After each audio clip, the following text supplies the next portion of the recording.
नमस्कार दोस्तों, निश्चय क्लासेस अपने काम में तत्पर रहता है और हम 10 का दम एक डेली करंट अफेयर्स की सीरीज लेके आ रहे हैं, जिसमें हम डेली मोस्ट इंपॉर्टेंट 10 क्वेश्चंस की करंट अफेयर्स की वीडियो हम लेके आपके सामने आ रहे हैं, जिसकी पीडीएफ हम आपको टेलीग्राम चैनल पे फ्री ऑफ कॉस्ट प्रोवाइड कराएंगे। और जिस बच्चे को जो भी कोई दिक्कत हो वो हमें डायरेक्टली टेलीग्राम कर सकता है। खैर चलिए शुरू करते हैं। तो सबसे पहले, Prerana program is launch by which ministry? किस मिनिस्ट्री ने प्रेरणा प्रोग्राम को लॉन्च किया है? उसमें 4 मिनिस्ट्री के नाम दिए हैं: ministry of education, ministry of human resource development, ministry of culture, ministry of home affairs. तो इसका इन्होंने मिनिस्ट्री ऑफ एजुकेशन ने प्रेरणा प्रोग्राम को लॉन्च किया है। तो प्रेरणा प्रोग्राम में है क्या? तो department of school and education literacy, ministry of education ने इसको लॉन्च किया, जिसके अंदर एक्सपेरिमेंटल लर्निंग प्रोग्राम है जो कि ऑफर करता है मीनिंगफुल, यूनिक और inspiring experience to all participants. इसमें टीचर्स और स्टूडेंट्स दोनों पार्टिसिपेट कर सकते हैं ताकि उनकी लीडरशिप क्वालिटीज को निखारा जा सके। खैर, आइए दूसरे क्वेश्चन पे चलते हैं, जो कि है एनुअल स्टेटस एजुकेशन रिपोर्ट, जिसे असर रिपोर्ट भी कहते हैं। ये इसका जो अभी 2023 का संस्करण आया है, इसका क्या नाम दिया गया है? तो खैर ऑप्शंस हैं: beyond dreams, beyond limits, beyond thoughts और बियॉन्ड बेसिक्स। तो इसमें हम जब जाएंगे, देखिए इसमें कंफ्यूज ज्यादा होने की जरूरत है नहीं है, तो इसका सीधा है बियॉन्ड बेसिक्स। Beyond basics. तो असर रिपोर्ट निकालता कौन है, पब्लिश कौन करता है? तो क्या गवर्नमेंट एजेंसी है कोई, या कोई एनजीओ? जी हाँ, प्रथम नाम का एक एनजीओ है जो असर रिपोर्ट को कई सालों से निरंतर पब्लिश कर रही है।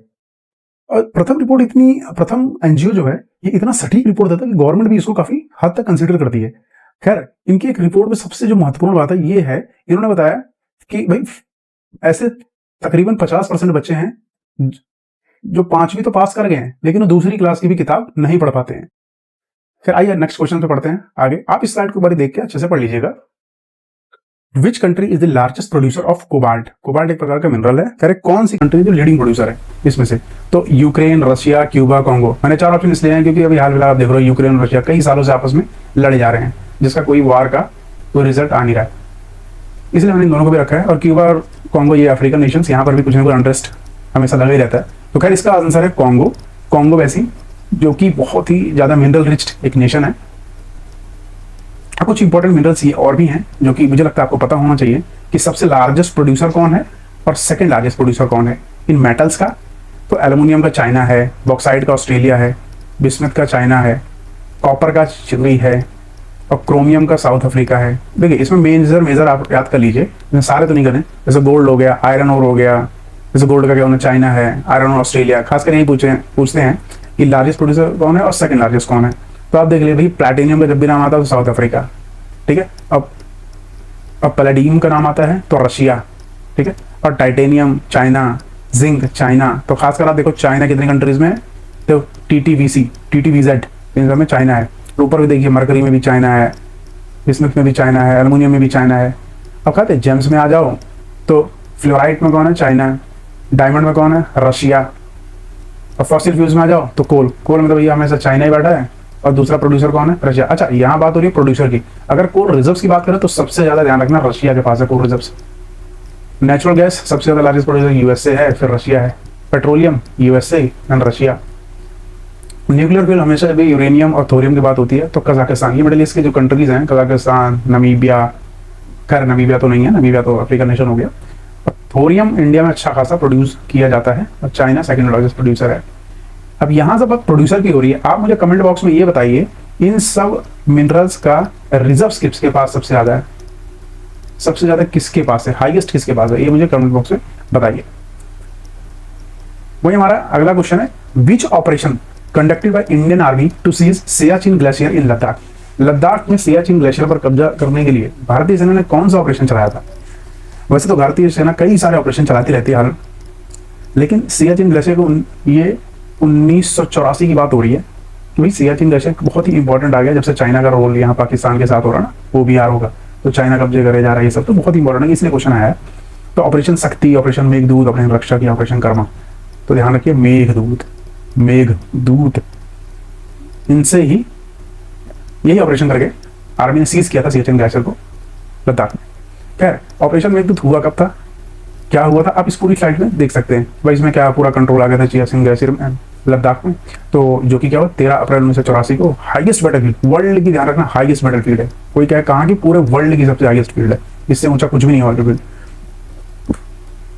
फिर ऑपरेशन अबाबिल, आपने बताया था दिस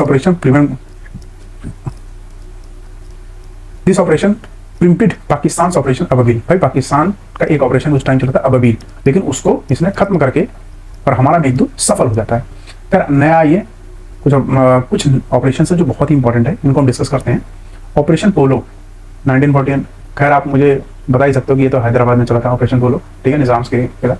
ऑपरेशन विजय मुझे कमेंट बॉक्स में बताइए, इसलिए मैंने इसको छोड़ा हुआ है।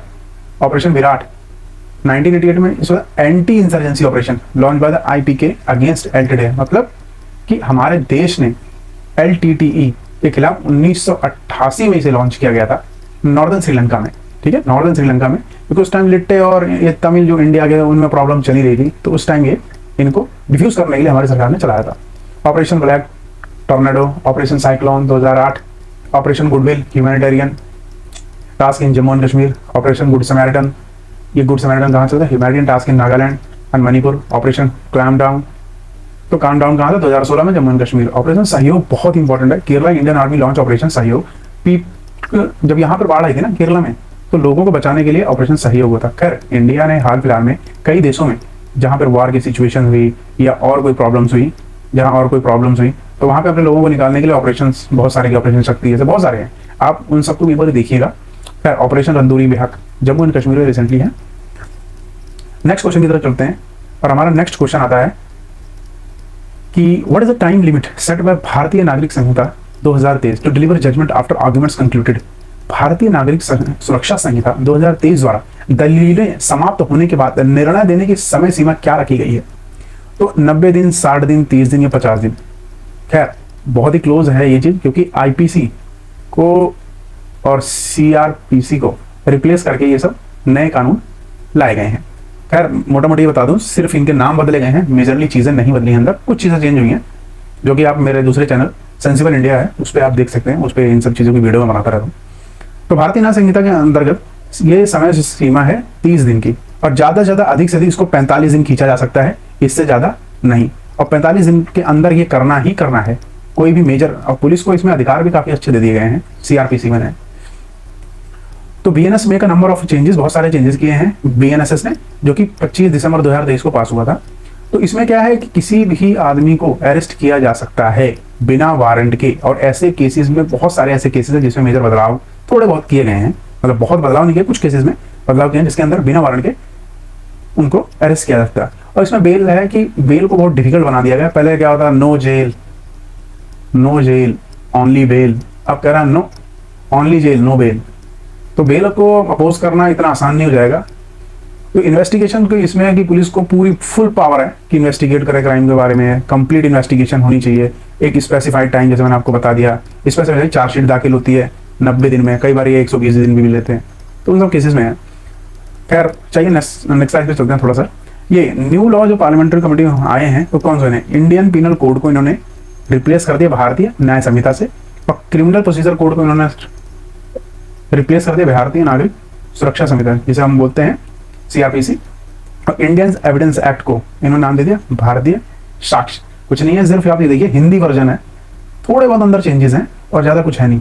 खैर इसकी रिकमेंडेशन इन्होंने बताया किस किस ने दी थी, तो भाई इसकी रिकमेंडेशन भी दी होगी ना, कई सालों से मांग चली है कि बदलाव होने चाहिए बदलाव। तो 18 राज्य 6 यूनियन टेरिटरी, सुप्रीम कोर्ट ने भी कहा था, 16 हाई कोर्ट्स ने कहा था। टोटल हाई कोर्ट्स कितने हैं हमारे, आप कमेंट बॉक्स में बताओ। 5 जुडिशियल अकेडमीज और 22 लॉ यूनिवर्सिटीज, 142 एमपीज। तो एमपी और एमएलए देख ले कितना महत्वपूर्ण है देश में रखता है। तो कहते हैं आईएएस और आईपीएस बनेंगे, अरे कुछ नहीं, पूरी जिंदगी इनकी भाई इन्हीं के नीचे काम करना पड़ता है, आप कुछ नहीं उनके सामने। They are god just like, because their number is only 545 plus 240 252। तो इन सबके नीचे रहते हैं भैया, इनसे आगे नहीं निकल सकते कभी भी, ध्यान रखना। नेक्स्ट क्वेश्चन हमारा है कि which country is not part of the West Asia. अगर आपने वेस्ट एशिया का मैप देखा हुआ तो आप बता देंगे कौन सा देश इसका पार्ट नहीं है।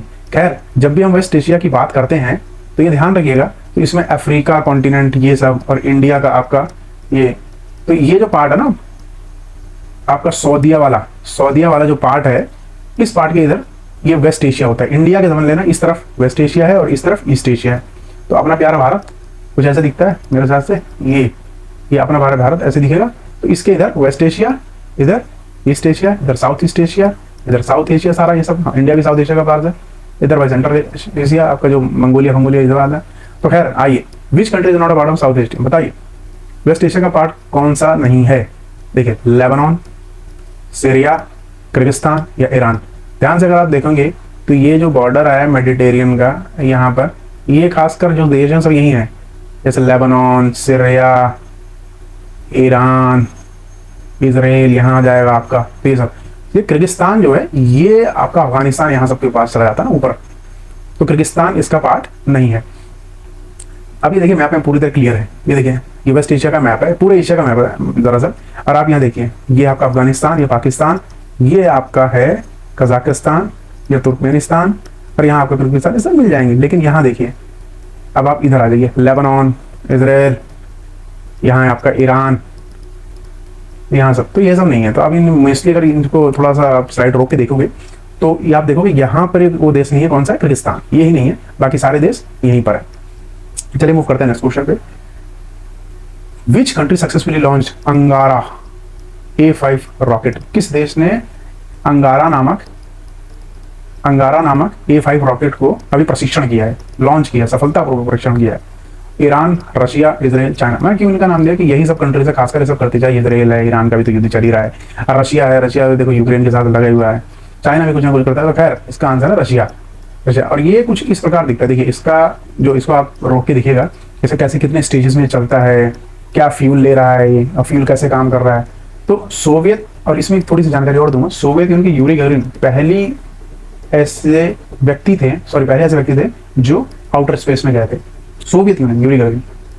उसका रशिया स्पेस एजेंसी का नाम क्या है, रोसकॉस्मोस। ये जाना कई बार पूछ लिया जाता है। और आपको हमारे देश का पता होना चाहिए, इसरो क्या है भाई, नासा सबका पिता, नासा सबका पिता इसलिए कहा जाता है कि जब ये लोग जो करते हैं वो सब करते हैं, सबसे आगे यही है।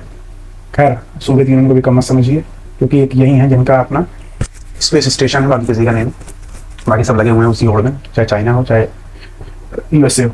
नेक्स्ट क्वेश्चन की तरफ चलते हैं। Which Indian pilot has been selected embark on space tourism. ये embark on space tourism of Blue Origin की एक है। तो ब्लू ओरिजिन के मालिक कौन है आपको पता होना चाहिए। खैर किसको चुना गया है, जय कपूर को या गोपी तोथुकरा, जो भी है, sorry for the pronunciation, Anil Sachdeva या इंद्रजीत सिंह। गोपी थोटुकुरा को चुना गया है बहरहाल। तो गोपी थोटुकुरा को, ये अगले भारत के दूसरे इंसान होंगे, मतलब दूसरे मैन होंगे, मैन, वुमेन तो जा ही चुकी हैं, सुनीता विलियम्स और कल्पना खैर यहाँ की नागरिक, सिर्फ कल्पना चावला थी, सुनीता विलियम्स तो यूएसए की। तो ये देखिए Gopi Thotakura entrepreneur and pilot has been selected one of the 6 member की जो बेजोस की जो टीम है ब्लू ओरिजिन, उन्हीं के मालिक हैं। वो न्यू शेफर्ड 25 नाम मिशन, एक मिशन है जो make him the first Indian space tourist. पहले स्पेस की बात हो रही है, पहले होंगे second Indian to venture the space after army wing commander Rakesh Sharma. Rakesh Sharma पहली बार गए थे, याद है, दूसरे मेल हैं ये, ठीक है। अच्छा आइए जानते और कौन कौन लोग हैं इसमें जो शामिल हैं। तो मैसोन एंजल ये रहे, समझ नहीं आ रहा, Sylvain Chiron, Ed Dwight and Ken Hess, Carol Schaller and Gopi Thotakura, ये हमारे सर हो गए, भारत का नाम रोशन कर रहे हैं सर, बहुत बहुत मुबारक हो आपको। चलिए नेक्स्ट क्वेश्चन पे चलते हैं। Who has been appointed the new joint director in CBI? देखिए वैसे डायरेक्टर बहुत इंपॉर्टेंट होता है, ज्वाइंट डायरेक्टर भी कभी कभी पूछ लिया जाता है। तो खैर किसको अनुराग कुमार को, बहुत बड़ा इंपॉर्टेंट क्वेश्चन नहीं है, तो अनुराग कुमार जी को गया है। तो सीनियर आईपीएस ऑफिसर अनुराग कुमार अपॉइंटेड ज्वाइंट डायरेक्टर। और इसके डायरेक्टर कौन है, इसके डायरेक्टर हैं, पहले थे सुबोध कुमार जायसवाल, लेकिन 2023 में हटे हैं मई में। अब इस टाइम है प्रवीण सूद, अभी प्रेजेंट हो रही है। अब देखिए जब ये आप देख रहे हो आज 16 तारीख को, तो प्रवीण सूद है, 17 को और बदल जाए तो मैं कुछ नहीं कह सकता, इस पर ध्यान रखिए। 1941 में इसका गठन हुआ था, दूसरे वर्ल्ड वार के टाइम। स्पेशल पुलिस एस्टेब्लिशमेंट के एक्ट के अंदर किसकी बात कर रहे हैं, सीबीआई की। सीबीआई का गठन कैसे हुआ था, कैसे काम करता है। 1963 में गवर्नमेंट ऑफ इंडिया ने रिकमेंडेशन किसने दी थी, संथनम कमेटी ने।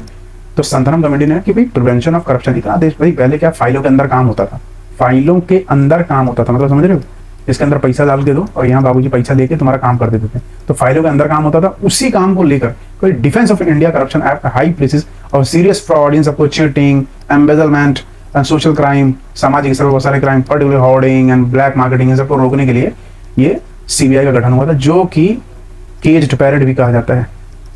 तोते को अंदर, भाई तोता है पहले बहुत अच्छा बोलता था, सब कुछ करता था, काट भी लेता था, लेकिन जब सरकारें आती हैं उसी हिसाब से तोते को अपने कब्जे में कर लेती हैं।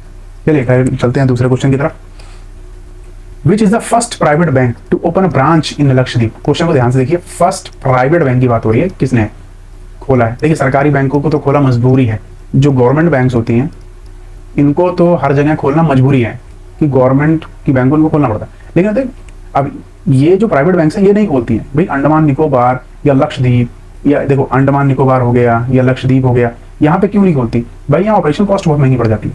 अभी देखिए लक्षद्वीप, जैसे कि ये देखिए, अब इधर बात सुनिए, ये हमारा अंडमान निकोबार हो गया, ये हमारा यहाँ लक्षद्वीप हो गया। अब यहाँ से देखिए, यहाँ से भैया ये कॉस्ट भी लग जाएगी, रोड तो है ही नहीं। कुछ लोग कहेंगे नहीं सर यहाँ राम सेतु है, हम तो पहुंच जाएंगे तैर के। अरे ठीक है राम सेतु है, पर वो भैया राम जी के समय का था जब पत्थर तैर रहे थे। अब अपराध इतना हो गया, कलयुग आ गया, पत्थर डूब गए। तो ये अंडमान, यहाँ ऑपरेशनल कॉस्ट बहुत ज्यादा जाती है भाई, रहना खाना पीना, यहाँ से जो खाना भी आ रहा है यहाँ उगता कम है, तो यहीं से आ रहा है, सब इंडिया से आ रहा है, यहाँ से जा रहा है, तो यहाँ से ऑपरेशनल कॉस्ट बहुत जाता है। तो प्राइवेट बैंक प्रेफर नहीं करते इतना ऑपरेशनल कॉस्ट लेने के लिए, तो खास कर क्या तो सरकारी बैंक कहते हैं। तो इसका आंसर है HDFC बैंक है, HDFC बैंक ने ही अपना यहाँ खोला हुआ लक्षद्वीप पर। तो ये उसका जो रिबन काट रहे थे HDFC का, ये फाइनली है कि हाँ भाई यहाँ भी खुल गई